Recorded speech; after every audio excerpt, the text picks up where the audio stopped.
Good morning. This is Kathy for Getting Chatty with Kathy, and I'm so happy to have you all here today. We have an entrepreneur extraordinaire in the shop tonight, and I am so excited to hear about the process of how things are going with her coffee shop. So, Alayne Dubord. Did I say it wrong? Alayne Dubord. Yeah, you got it. I'll pretty much answer to anything. Well, anyways, I think we should get it right. Alayne Dubord is going to talk to us about Pause Coffee. Pause Coffee, I got introduced with my own home business, QC Gifts, about a year and a half ago, maybe now. Yeah, it's flown by. It flowed like insane. And you had already been in the thick of it. So I remember at that point you were a remote business from home, and you were doing coffee from all over the world and delivering it throughout the city. And you had been doing that for a little while at that point. So we're 4 years in now. Yeah, right on the cusp of it. And I am so proud of you guys. You just opened up a new coffee shop on 13th and Elphinstone. It's called Pause Coffee. The sign's up. The store's all set up. It looks gorgeous. My daughters and I were in the other day. We got you got a sneak peek just before we got to open up the doors to everybody else. Well, and you got a sneak peek of all the questions of Edie. I was so excited. It was amazing. It was really fun because, not a lot of businesses we get the opportunity to see before they're open and know the people behind the business like that, and it just makes you really root for that business even more because I know it's you, I know it's your kids, I know it's your hubby. Yeah. So we had a slot for the show, and I was like, we got to get you on here and talk about your coffee store because I just think you guys have created like a little community, and I want you to tell us all about what's going on. Honestly, I'm so grateful that you reached out, and the amount of support that we've had from the community, from the people that we've connected with over the years has really been pivotal and foundational to a successful start that we've had this last week. Well, you guys definitely did it in a really smart, strategic way. We're just trying to do our best. You're doing amazing. Seriously, to create your customer base before you even have the bricks and mortar really creates that foundation, I think, to give you the confidence to move ahead. Hey? Yeah. How did you do it? Tell us it all. That part honestly came a little bit by accident. Really? We got started in May of 2020, and we had our eyes set on a particular storefront location, and we got ourselves set up with a particular coffee roaster, and we were getting the ball rolling with them. They were helping us to get our equipment lined up. We were getting our financing lined up. We had a 70-page business plan going. You were ready to go. We had a lot of time on our hands. It was the beginning of COVID, so we thought, oh yeah, it's going to be done in the fall, and we'll just roll out and everything's going to be great. And it takes more than that. It takes a little bit more than that. We got really close to having our financing ready, and we just couldn't quite get the last bit of it there, and that plan kind of fell through. And we had already started rolling out with doing coffee deliveries to customers who were just we expected to just have friends and family, and it quickly outpaced that. And we thought, okay, well, we'll continue delivering to people, we'll continue to spread the word, and we'll keep looking for a space. And we had a temporary storefront. This worked the way it was supposed to, hey? I don't think we could have planned for it, really, but we did our best to plan while just responding to the circumstances outside of our control. And Pause truly has been a reflection of our journey because it's taken a lot of pause, it's taken a lot of patience, taken a lot of, just take in the moment, breathe, let go of what is outside of our control, recognize what is in our control, and just take one step at a time, and just, yeah. When you were on the show last time, you were telling us about how you had an international studies background and you were at school doing that. And I think that coffee is such an international thing. You can get beans. I think we were trying beans from Rwanda and Vietnam or something like that. Yeah, we have beans coming to us from all over the world. There's producers, usually really close to the equator because it's a really delicate crop. And then we build long-term relationships Yeah. with coffee roasters from across the country, focusing on long-term relationships with them in order to better equip them to have long-term relationships with producers, bringing them more equity and better pay. Yeah. Free, what is it called? Fair trade? Really going beyond fair trade. Interestingly, fair trade is tied to commodity pricing, which doesn't take into account any of the economic factors for producers locally or their agricultural inputs, the growing conditions. Really? Yeah. So what would the term be then for like ensuring that you're ethical beans maybe? There's a lot of different ways that different roasters will describe it. Our preferred term is to focus on long-term equitable trade. Love it. So if you were going to make a cup of coffee for yourself, what would it be? Which one?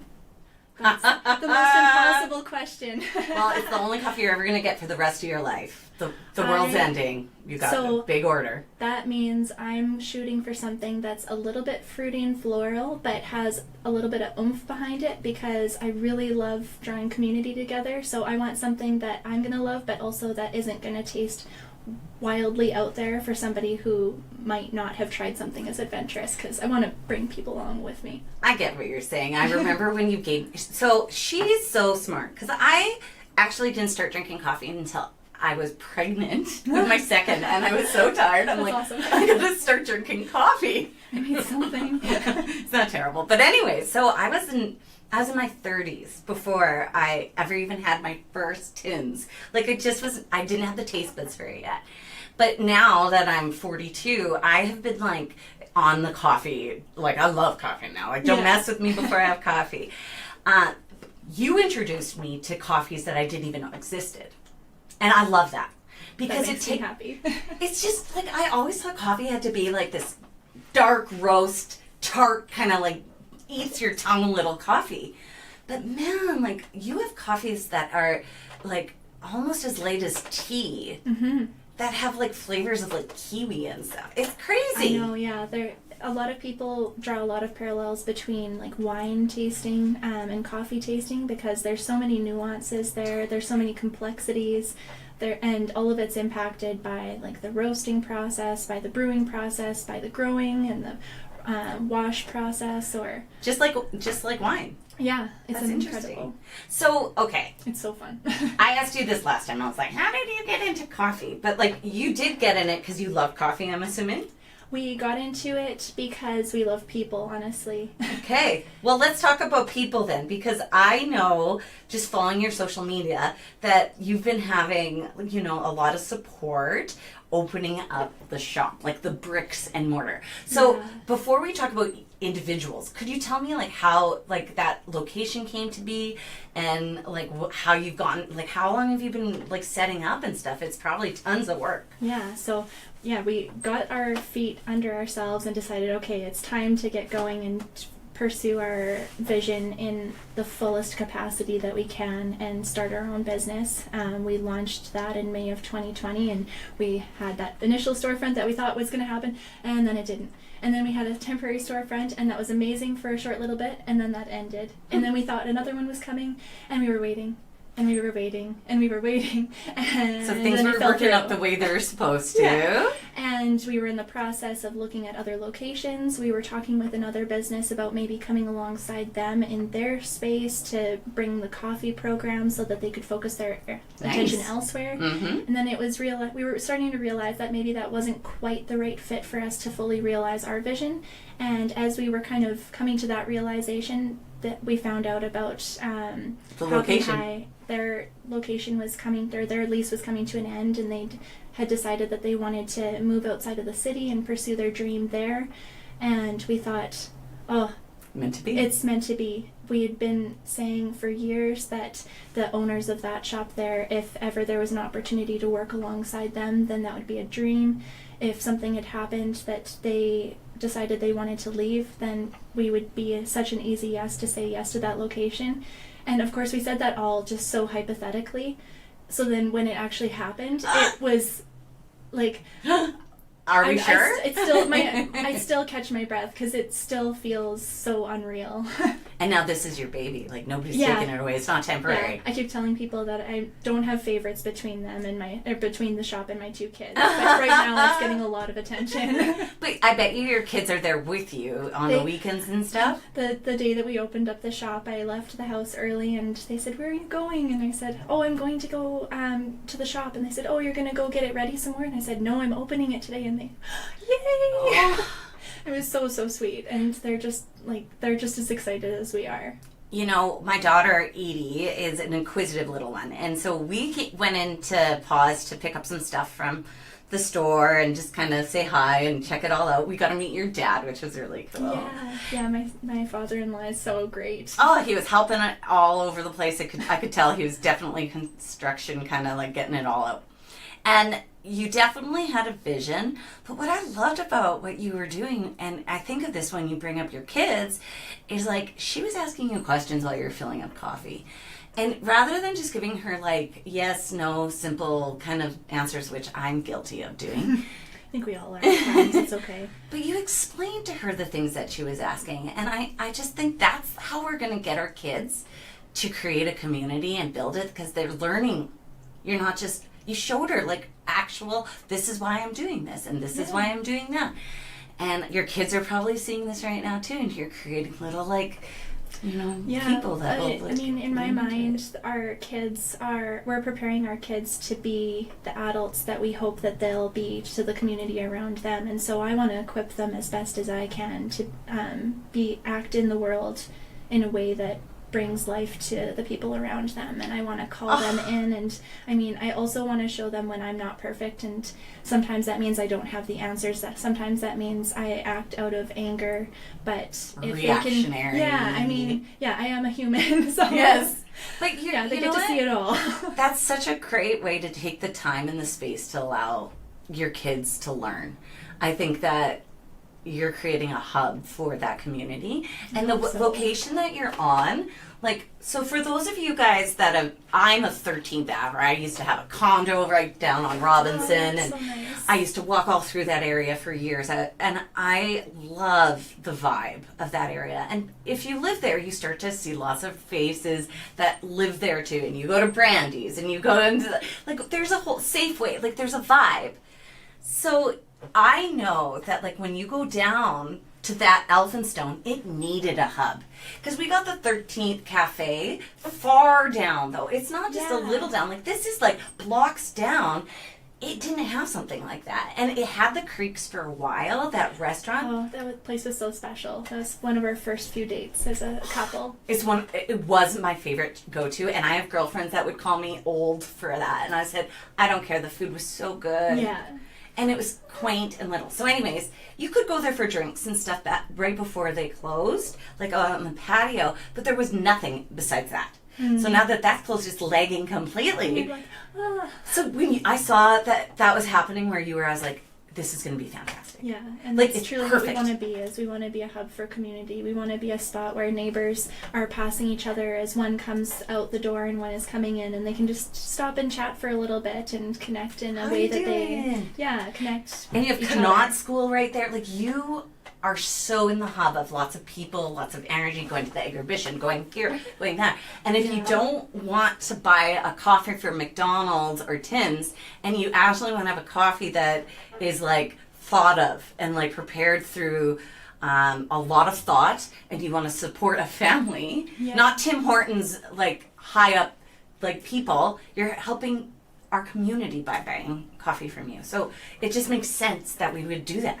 Yeah, honestly, we've had such a warm reception from Why the don't community. you tell us that? Yeah. We, like, the community of Cathedral, we've met so many neighbors. One of my favorite refrains lately is, "Oh, I just live around the corner. Oh, I'm just a couple I'm just a couple of doors down that way." And we're getting to know so many faces already. Like, I feel like we already have regulars, and we've only had 4 days of operation. It's amazing, and they've come back, and they're getting good coffee every time, and they're helping out your family. Like, there's so many wins. And I know that you said that you're open till 4 o'clock every day? Yeah, we're open 8 a.m. to 4 p.m. Tuesday to Saturday. All day. Yeah. So you could go for your lunch, and there's big tables there and chairs. Yeah, we've got a number of tables. We've got some bigger ones, so if you want to have like a little meeting with some friends, yes, they're there as well. We've got a couple of plugins because I know that that's important for technology. Is there Wi-Fi? There is Wi-Fi. Ooh, we need the Wi-Fi. We've got a couple of like lounge chair type area that's a little tucked away in the corner there, so that people who want to just like sit and relax for a bit have a space to be able to really do that. Take a pause. It's so It's so contemporary and mid-century at the same time when you walk in there. I love your look. I'm really obsessed with mid-century modern, but also I wanted the space to feel fresh, and we were left with a really incredible like blank canvas, and so we really leaned into the bright white, the lots of light, but then bringing some mid-century modern elements in there, and we brought in some fun colors like the orange creamsicle and lilac and chartreuse for the goal was to have it be fun and inviting, but not feel like you're sitting in the middle of a playground. I like that. And you did nail that. Like, there is an energy to the color, but also like a bit of a pause, too. Mm-hmm. Yeah. So, that's so cool. So, I saw online, you're like, what do we do with these floors? Or you were asking a question, something like that. Yeah. So, tell me how that worked out. Yeah, so the flooring, the floors were looking a little bit rough. They'd had like the glue from previous ceramic or carpet or whatever, and it just needed a little bit of love. And so we thought, okay, our landlord suggested that in previous spaces they'd gotten somebody to come in and buff the floors for them. We have a friend, I should say, who is in home construction, and I reached out and I said, help. Do you know anybody?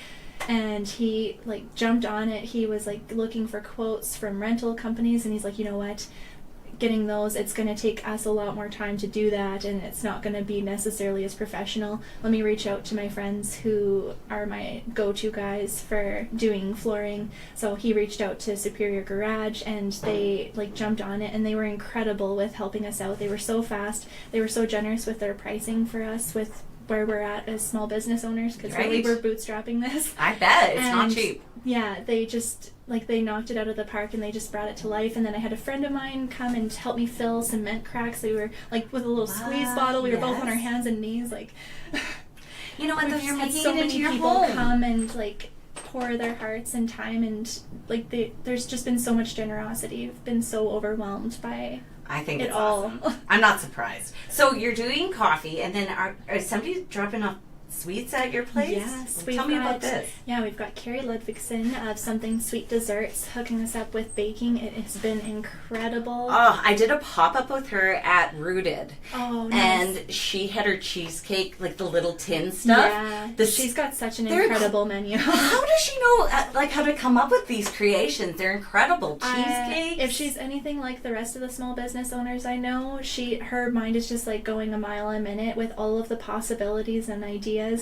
And yeah, she just makes it happen. And she's a hustler. I love that about her. She's like, this is where you need to go. This is what you need to do. And she helps other people, which I love. And that's like what you do. And it's kind of like, that's, I guess, part of the community. Yeah, I think, that's really been the heart and foundation of us getting off the ground, has been the support from other small business owners in the community. Everybody's been so generous with their time and offering their perspective in a really like loving and uplifting way. And I'm so grateful. Like I can't say it enough. And back to Carrie, she has been working her butt off because we've just been blown away by the reception. Like, we've gotten sold out of things constantly, and she's been in the kitchen like day and night just trying to make sure that we stay stocked and continuing to roll out new items. And that's incredible. You guys are building something almost together a bit, it sounds like. Yeah, she's been really foundational to helping make it happen. Is she going to use the kitchen? It's something we might consider down the line, but we're just trying to take things slow and like we're building a new relationship here. So you're dating. You don't want to necessarily move in right away. That's such a good way of looking at it. So you're in the dating phase. You know, she comes in once and twice a week, helps you out. Yeah. And then, I love that. Yeah, and we're like, we're in the honeymoon phase right now, so I know that like we'll continue to like build and grow and deepen our relationship, and I'm sure that we'll find some things that we need to like work a little bit more at. But same as with my has been. Like, we talk, we communicate, and we find our way through things and find solutions that work for everybody. So you and your hubby, let's think about this for a second. You work with them all the time. Not quite yet. Okay. The dream is for us to both be in the business full time. He's working full time outside of it right now. Yep. You need health benefits. We have health benefits for his job, which I'm so grateful for. And we know that he's got a stable income, and the company that he works for really values the time and energy that he puts in there, which we're so grateful for, that they recognize how great he is. And so him having that stability allows for us to be more available to roll with the waves and uncertainty that comes with opening up a storefront, and just try our best to set ourselves up well to be in this for the long haul. I like it. I think that we as mothers want to like figure out a way to have more time with our kids. Oh yeah. And like my situation at my house is exactly the same. My hubby has a full-time job. Yeah. I'm taking like the risky, like we don't know what the income is, but we would like it to create it into something that like is sustainable and long-term, so that we can be present in our children's lives. I think we're robbed of that because of how much money we need to make to survive nowadays. It's scary. It's a lot to let go of the stability and everything that comes with working for somebody else, and I don't have any good answers on how to let go of that worry and let go of that certainty. But I just knew for myself that I felt so strongly about pursuing things in the way that we are, that I couldn't wait any longer, and I knew that if I put myself in a position of certainty, that I would lean into it. I would lean into the comfort by default. Yeah, because it's so easy to lean into comfort, and I don't fault anybody for it. I think that comfort is also great. Yeah. But if you don't have joy in that comfort, it starts to sour. Yeah, and so like the days have been so long, and I imagine you work so many hours. It's been pretty wild, but to see it all come together, that we've been pursuing this for 4 years now, really beyond that, but that's a whole other story for another day. We've really been pouring our hearts and souls into this, and so I think that's the only thing I could offer to somebody else who might be pursuing a small business of their own, pursuing their interests, is to just keep pursuing, let go of what's outside of your control, and just celebrate the little victories and keep at it. Yeah. You know, I was just talking to some other people who we sometimes in our heads, I'm guilty of this myself, our self-talk is like, oh, people won't think this is good, right? This coffee store isn't great, right? Or my gift boxes are ugly, or somebody else. But really, if you think about it, like if all the people you know, how many people have opened up a coffee shop? How many people have their own business at home? Like, there's like 10, let's say 10% of the people we know have their own business. Then let's like fine tune it further to like our theme of what we're doing in it. Like we're already doing way better than over 90% of the world just doing it. So we need to just be we need to recognize that we're already like kicking butt by following our dreams. And even just doing it is like the hardest thing. Yeah, honestly, yeah. It's, yeah, I couldn't have put it better. Well, and I was born in Regina, raised in Regina. Likewise. I left for a little bit, did my international thing, and I think it widened my eyes to the love of Regina, because you don't get lost here, like a big city. Yeah. Like here, like people want you to do good. We're so proud of you. We're celebrating each other's victories. Yes. And cheering each other on. Yes, and like I just feel like that's part of the beauty of Regina, and I hope that more people lean into that and our community keeps on growing better and stronger, and so people like you can flourish who are helping yet, like Carrie's business and you know all these other places that like then Carrie helps. It's just a big circle that I think the more harder we lean into and the more we dream it and make it happen, the cooler Regina's going to get and the better our city is going to be. And if we stop comparing it and just make it what we want, like, we're pretty cool people here. Yeah, I think that that's a great way of putting it. We're building the community that we want to live in, and we're investing in our community and our neighbors in the way that we, hope that others might invest in us, but really, like, for me, like, it hasn't even been a thought to be like, oh yeah, I want you to treat me this way, but, like, honestly, I just treat people the way I feel that Golden they really rule. should be treated, like, Yes. and just, like, celebrate them and let my face fill up with joy when I see them walk through the door, and it's so great that it's often been mutual. Well, one But customer... sometimes people aren't in a space to be able to offer that, and so That's too, true. that's also a part of building that community that we want. Is not everybody's in a position to be able to offer the same back to you, and so if I can offer that light to their day that maybe they aren't in a position to be able to offer to me, maybe that just might help to lift them up a little bit, so that maybe tomorrow they might just be a little bit closer to being able to offer that to even just a small number of the people around them. I love it. And I love that Pause is giving us a place to create a community. So what type of things are you going to do in there? Do you have any ideas yet? Like, will there be any, like, book reading nights or any of that sort of stuff? We have the shop open during the daytime, and I'm hoping that we'll be able to make ourselves available to offer the space for community events and down the line, maybe some, like, workshops. I've been having some talks with Custom Kitties who might be doing some workshops down the line. Stay tuned for that. Mm-hmm. And creating a hub. Yeah, just making ourselves available to be able to draw people in, really. So what do you There's want? so many possibilities. Endless. So what do you want from your community today? Come in, check out the store, obviously. Grab a coffee. Yeah, if people are willing to make us a part of their busy days, everybody's got so much going on, and so if people are in the area or maybe not in the area and they just want to have a little bit of brightness in their day, I'd love for them to come in and just allow for us to offer that to them. I think you're creating a magical place. The lighting in there, you guys, it's so bright and welcoming. Even on a cold winter day, I can see it being It's going to be actually nice and cozy. Yeah. Well, congratulations on the store. Thank you so much. All of us are really proud of you.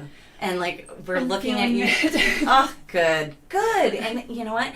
Enjoy this time.